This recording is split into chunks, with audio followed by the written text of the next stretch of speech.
ଗୁରୁଦେବ ସ୍ୱାମୀ ଅନ୍ତର୍ଯାମୀ ଅଧିକ କହିବି କେତେ। ବୁଝିପାରିଲା? ଗୁରୁଦେବ,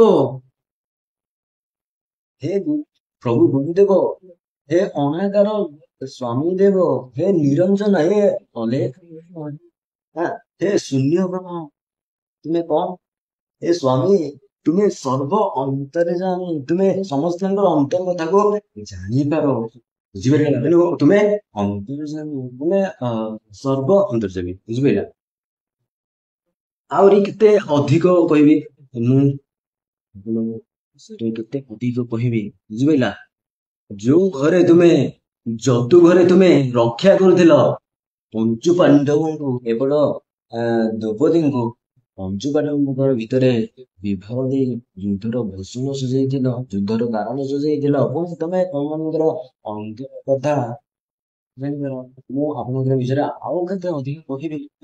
କଣ କହୁଛି ପ୍ରଭୁ, ପ୍ରଭୁ। ତାପରେ ଦେଖ ପିଲେ କଣ ଅଛି, ଖୁସି ଚାମ୍ପେ ମନର ଭିତରେ ମାଗୁଣି ମୋର ଏତେ। ହେ ପ୍ରଭୁ, ମୁଁ ଏତିକି ମାଗୁଣି କରୁଛି, ମୁଁ ଏତିକି ବିନତି କରୁଛି। ନା, ମୋର ମାଗୁଣି କଣ? ନା, ମୋର ଏତିକି ଟିକେ ମାଗୁଣି ହେଉଛି ପ୍ରଭୁଜୀ ଛାମୁରେ ମନର ଭିତରେ। ବୁଝିପାରିଲା? ପ୍ରଭୁ ଆପଣଙ୍କ ଶ୍ରୀ ଛାମୁରେ, ଆପଣଙ୍କର ପାଦ ପଦ୍ମରେ, ଆପଣଙ୍କ ପୟରେ କଣ ମତେ ଟିକେ ସ୍ଥାନ ଦିଅ।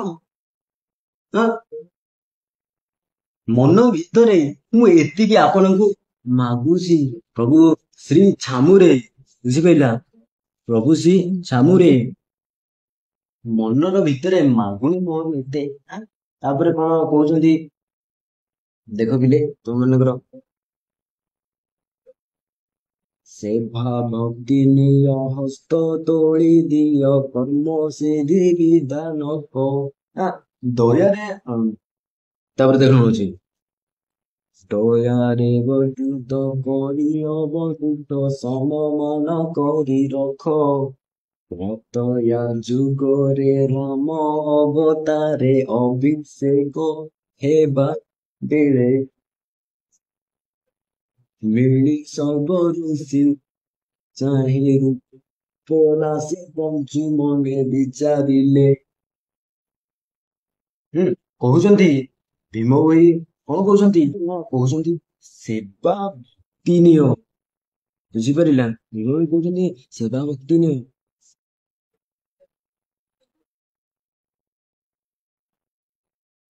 ମୋ ଶକ୍ତିର ସେବା ନିଅ।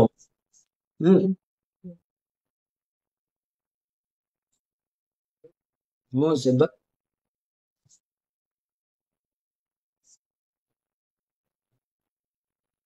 ମୋ ଶକ୍ତିର ସେବା ନିଅ। ହେ ପ୍ରଭୁ, ମୋଠୁ ଶକ୍ତିର ସେବା ନିଅ ଏବଂ ଆପଣ ହସ୍ତ ତୋଳି ଦିଅ, ଏବଂ ଆପଣ ହସ୍ତ ତୋଳି ଦିଅ, ମୋ ଆଡକୁ ଟିକେ ହାତ ବଢାଇ ଦିଅ ନା। ଦାସିଆ ଯେମିତି ଭଗବାନ ଜଗନ୍ନାଥ ହାତ ବନ୍ଧାଇ ଟିକେ ଭୀମ ଭୋଇ କହୁଛନ୍ତି, ହେ ପ୍ରଭୁ ଆଡକୁ ଟିକେ ହସ୍ତ ତୋଳି ଦିଅ। ଏବଂ କର୍ମସିଦ୍ଧି ବିଧାୟକ, କର୍ମସିଦ୍ଧି ବିଧାୟକ, ହେ କର୍ମସିଦ୍ଧି ବିଧାୟକ, ଏଇ ସବୁ କର୍ମର ସିଦ୍ଧି ବିଧାୟକ, ସବୁ କର୍ମର ଯିଏ ସିଦ୍ଧି ନିଅନ୍ତି, ସବୁ କର୍ମ ପାଇଁ ଯିଏ ସିଦ୍ଧି ବିଧାନ କରନ୍ତି।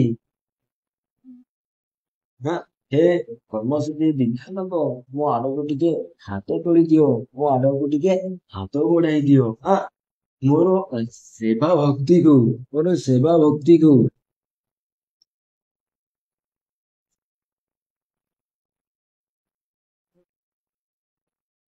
ମୋର ଭକ୍ତି ରୂପକ ସେବାକୁ ଆପଣ ଗ୍ରହଣ କରନ୍ତୁ ଏବଂ କଣ କର? ଦୟାରେ ବଦୂତ କରି ଅବଧୂତ ସମ୍ମାନ କରି ରଖ। ଆପଣଙ୍କର ଦୟାରେ ବର୍ଦ୍ଧୁତ। ହଁ, ମୁଁ ଆପଣଙ୍କ ଦୟାରେ ବଢି। ହଁ, ବର୍ଦ୍ଧୁତ କହିଲେ ବଢି ଅଛି। ମୁଁ ଆପଣଙ୍କର ଦୟାରେ ବଢିଛି। ଅବଧୂତ ବୁଝିପାରିଲା?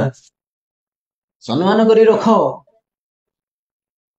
ମତେ ଟିକେ ସମ୍ମାନ କରିକି ରଖ ବା ଆମର ସବୁ ପ୍ରକାର କର୍ମ ସିଦ୍ଧି ହେବାର ବ୍ୟବସ୍ଥା କର। ମୁଁ ଆପଣଙ୍କ ଦୟାରେ କେବଳ ରହିଛି, ଦୟାରେ ହିଁ ବଢିଛି। ତେଣୁ ହେ ଗୁରୁଦେବ, ହଁ, ମୋର ମର୍ଯ୍ୟାଦା ତମେ ରଖ। ଆ, ହେ ଅବଧୂତ, ମୋର ସମ୍ମାନ ତମେ ରଖ। ବୁଝିପାରିଲା? ପୁଣି କଣ କହୁଛନ୍ତି ଦେଖ ପିଲେ, କହୁଛନ୍ତି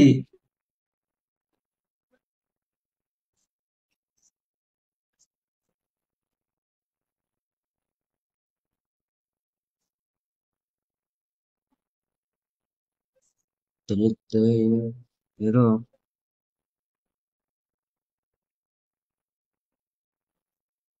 ତ୍ରେତୟା ଯୁଗରେ ରାମ ଅବତାରେ ଅଭିଷେକ ହେବା ବେଳେ, ବୁଝିପାରିଲା? ମିଳି ସର୍ବ ଋଷି ଚାହିଁ ରୂପ ରାଶି ପଞ୍ଚୁ ମନେ ବିଚାରିଲେ। ଆଁ, ପୁଣି ରାମାୟଣକୁ ପଳାଇ ଯାଉଛନ୍ତି। ମୁଁ କହି ପୁଣି ରାମାୟଣକୁ ଯାଇ କଣ କହୁଛନ୍ତି? ତ୍ରେତୟା ଯୁଗରେ, ଯେତେବେଳେ ତ୍ରେତୟା ଯୁଗ ହୋଇଥିଲା, ରାମ ଅବତାରରେ ତ୍ରେତୟା ଯୁଗରେ ଆମେ ଜାଣିଛେ ରାମ ଲକ୍ଷ୍ମଣ ଭରତ ଶତ୍ରୁଘ୍ନ।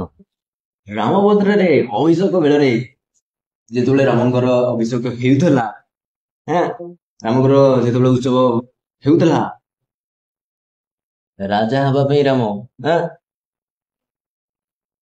ଉତ୍ସବ ହେଉଥିଲା, ସେତେବେଳେ କଣ ହେଉଥିଲା ନା ମିଳି ସର୍ବ ଋଷି ଚାହିଁ ରୂପ ରାଶି, ମିଳି ସର୍ବ ଋଷି ରୂପ ରାଶି, ସମସ୍ତେ ମୁନି ଋଷି ଯେତେବେଳେ ମିଳିଥିଲେ, ଏକାଠି ହେଇଥିଲେ ରାମଙ୍କର ରୂପ ରାଶିକୁ, ରାମଙ୍କର ରୂପ ରାଶି, ସମସ୍ତ ମୁନି ଋଷି ଯେତେବେଳେ ମିଳିଥିଲେ ଏକାଠି ହେଇକି ରାମଙ୍କର ରୂପ ରାଶିକୁ ଚାହୁଁଥିଲେ, ସମସ୍ତଙ୍କର ମର୍ଯାଦା, ରାମଙ୍କର ମର୍ଯାଦା ପୁରୁଷୋତ୍ତମ ପ୍ରଭୁ ଶ୍ରୀ ରାମଚନ୍ଦ୍ରଙ୍କର ଅପୂର୍ବ ସୌନ୍ଦର୍ଯ୍ୟକୁ ସବୁ ମୁନି ଋଷି ମାନେ ଦେଖୁଥିଲେ। ବୁଝିପାରିଲା? ଏବଂ ସେତେବେଳେ ପଞ୍ଚୁମାନେ ପଞ୍ଚୁମାନେ ବିଚାରିଲେ, ସବୁ ମୁନି ଋଷି ମାନେ ରାମଙ୍କ ରୂପ ରାଶିକୁ ଦେଖି ପାଞ୍ଚ ମନରେ ବିଚାରିଲେ। ପଞ୍ଚୁ ମନରେ କହିଲେ କଣ?